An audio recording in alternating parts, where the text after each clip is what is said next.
to the biggest agricultural platform known as Nduna Wengombe, which means headman of cattle, with its host, Mitchell Mutumba Simata. Hey guys, welcome back to the page. We've officially hit 406 subscribers on this channel. We were still chasing the 400 number. It was elusive, but finally we've hit it. I didn't believe it. I was talking to my cousin on Thursday and she was telling me, bro, you're about to hit 400 subscribers. And I was like, yeah, but it's not going to happen anytime soon. Shocking enough, I was talking to her on Saturday. And Saturday, that same Saturday we were talking, we hit about 400 subscribers. Now we're at 406. So we're in the 400s, chasing that 500 mark.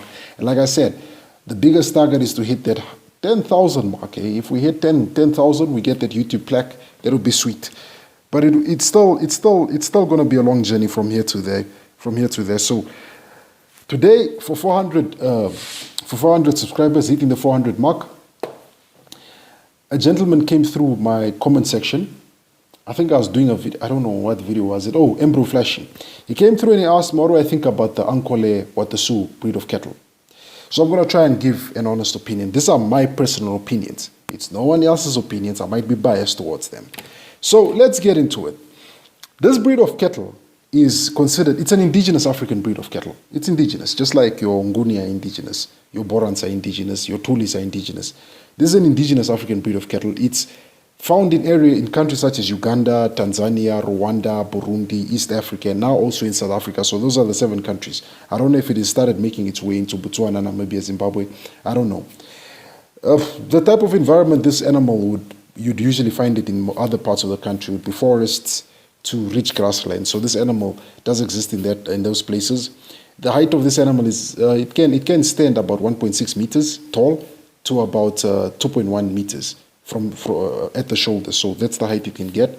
Cows weigh about 500, bulls weigh about 700 kgs, and the lifespan 20 years. Could live as old as the ripe age of 20 years. The cattle like most indigenous cattle, have a herding instinct. And I believe that is because they were found in Africa. In Africa, we have predators. We have lions, we have leopards, we have hyenas. We have lions, we have leopards, we have hyenas, we have cheetahs. We have various predator species that are in the continent that could kill a single cow. So these animals will always move in a group. They always have a very strong herding instinct. They always come together, graze together, walk together to the watering points. They're always together. You'd never find one cow at the wheat drinking point and 2 over here. You'd always find them moving around in a group. And when they have calves, you would see them and there's danger. Let's say a leopard is around or a lion is around. They would put the calves in the center of a circle and they would form a circle of very big horns, just sticking outwards. The calves, if a calf is threatened, maybe say being chased by a hyena, it would run towards its mom and run to hide behind its mom or go underneath the mom's belly, lie underneath the mom's belly, because those big ones have to do what they have to do. They say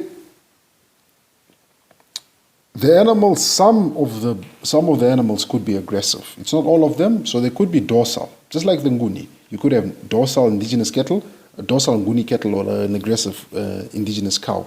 They're an aggressive Nguni animal. So with them, the Ankole cattle, they are docile, but can be aggressive towards subordinates in their groups. You'd always see them either fighting with each other or pushing each other out of the way, fighting each other, pushing each other out of the way. These animals come in maybe 5 or 6 color patterns. They can come in spotted or speckled, rusty dark red color, or they can come in black. They can come in black. So the breed can come in different colors. Both male and female do grow horns. The horns can grow about 2 meters, right? If I'm not mistaken, let me just have the largest set of okay, this is an animal that grows the largest set of horns in any breed, in any cattle species. So the horns can grow about 2 meters across. So the horns can grow for about 2 meters in height. And the calves will develop horns that are around about 2 months of age, and by 18 months they are large but quite light and hollow. So the horns are a bit light and hollow, so I think the nerves are still developing there. These horns help. The biggest selling point of these horns is that they help disperse heat. For example, if the cow is in a hot environment, the body is getting nice and hot. They have nerves in their horns that sends blood up into the horns all the way up to the tip, cools down a bit, then comes down and cools down, helps regulate the body. Because these animals are known to survive in areas of which have heat of about 20 to 120 degrees. And to help support the weight to help support the weight of the head, these animals have specialized, have muscles, have a strong muscle, have a large muscle on the top of their shoulders and also underneath. This helps them lift such a heavy head because because the head is so big. The horns are big. You're talking about they can grow for 2 meters. They can grow for 2 meters. So it's a large set of horns. I don't know what kilograms. Let me see if I can get some kilograms. The horns can weigh about 725. 725. You're talking about kilograms of this breed. So this is why they have specialized muscles to help them carry that large set of horns. They grow 2 meters, can weigh about 725 kgs. The gestation period of the Ankole is approximately 9 months, like most cattle, which after a single calf is born, and the calves would weigh about 13 to 22 kilograms. I keep on saying kgs. And this will reach sexual maturity at an age of about 18 months of age. The diet, these are not really homospecious grazers. They can graze in areas where there's sparse grazing and have limited water supply. It is the digestive system that has the ability to utilize the poor quality roughage and limited quality of water, enables them to survive in their habitats. The Ankole cattle are named after the Watasu tribe of Africa and are domesticated species. It is thought that they are crossed between 2 different breeds of cattle that migrated to East Africa around 1000 BC. Now, when I do comparisons with some indigenous cattle, I picked 4 indigenous African cattle.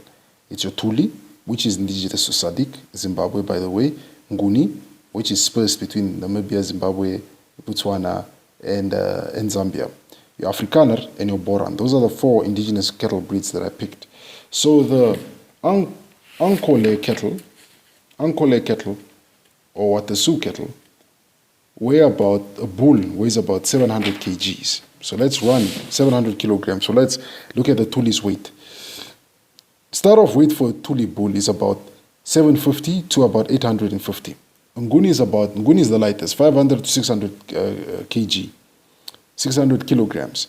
Afrikaner is about 820 to about 1090 kilograms. Boran's about 550 to about 600 and 750. So the lightest African breeds here are the Nguni and the Boran. Those are the 2 light ones. The Ankole is not your heaviest, but it's right around there, lighter than a Tuli. Tuli is more heavier and lighter than an Afrikaner. Could you use it in cross-breeding programs? I believe probably. Like most indigenous African cattle, I believe you could. But the question is this: would you want to breed a Bosmara with horns that grow about 2 meters and that can weigh about 725? It seems like the biggest weight of these animals are in their head. It looks like it's in their head. Why are they going for such an expensive price? I don't know. I think the reason being could be that it's an elitist breed of cattle. The fact that it's rare, it's unique, it's rare, it's different, it makes it more expensive. Right now, I believe they're in SADC, in the southern part of Africa, southern tip of Africa. They're only available in South Africa with some elitist breeders, such as the current president of the republic, President Cyril Ramaphosa, forgive me for that. And I believe the wealthy, the black wealthy and white wealthy people are the only people that own this Ankole breed of cattle. So they are milking it for whatever they can. Because if you sit down and look at the weight, they're not the heaviest breed of cattle. They are the indigenous breed of cattle such as the Tuli and the Afrikaner that are heavier, that are heavier and that are already available. So I feel like it's an elitist breed. It's an elitist breed. The fact that it's still not widely predominant or widely available in South Africa, this could be the reason why it's so expensive. But once it becomes widely available in South Africa, just like how the Boran was once upon a time a breed that not all of us could afford, but now it's a breed that many people can afford. I believe that is what would probably reduce the prices. Is it maybe people are buying it as a breed of cattle they want to farm with? Probably, or they're buying it as a collector's item. You know, it's a collector's item. An animal, a cow, a breed of cattle that grows horns that are 2 meters tall and about 725 kilograms. That's something unique. That's something you only see once in a lifetime. So that could explain its expensive price tags when it goes to auctions. Whether it's the auction of the president of the Republic of South Africa or it's private auctions hosted by other guys. But he is currently the president of the Ankole breeding society in South Africa. He's the president of it. He's the president. And he sold a bull in May 2021 that went for about 2.7 million South African rand. I don't know what makes them special. Honestly, the weight does not make them any more special than a Tulu and an Afrikaner. For now, I just believe it's an elitist breed of cattle. It's probably a collector's item type of breed of cattle. Maybe that's what makes them special, because I've been trying to read to see if it's the meat, the milk, and what they're telling me, what all I'm getting from them is this is just a Sangha, which is a southern. This could be a Tuli, Nguni, Afrikaner, or a Boran, but okay, not a Boran. The Boran is humped. This could be a Tuli or a Nguni with different, particularly Nguni, just a bit heavier. Maybe crossbreeding it with Nguni would just to increase the weight, just to get the 700 kilograms in Nguni. And just to breed it probably with Nguni cattle that do not grow horns, so they do not grow that 2-meter long horns. Who wants to go into a kraal with a cow that has 2-meter long horns? Imagine that cow is aggressive. What damage would it do to you and your workers? So those are my 2 cents on the Ankole Watasu breed of cattle. And I did a comparison. My personal opinion, it seems to be a good breed. I believe any African breed is a good breed because they have been on this continent for such a long time. They have adjusted and adapted to these conditions. But do they justify the $3 million price tag? I do not know. Like I said, it could be a collector's breed of cattle, you know. Maybe people are paying the big prices because it's once in a lifetime, unique horns, unique coloring, and so forth. But it doesn't really make sense to why it costs that much. You know, he does not. But the president of South Africa has a couple. He owns a number of them. I believe he's also the president of. No, I don't believe he is the president of the society. I don't know if his brother-in-law Patrice Motsepe has some. Probably he does have some. I wouldn't know. And that's my 2 cents on the Watasu breed of cattle. I don't know what makes them special. I can't explain. Maybe people that have been in the cattle business for longer could explain why they're special. To me, it's just a heavier version of Nguni with bigger horns. That's what I would say. Maybe I'm being biased, but that's what I would say. I don't think it's more special than a Tuli, but Tuli is even heavier than it. Afrikaner is even more heavier than it. So I don't know.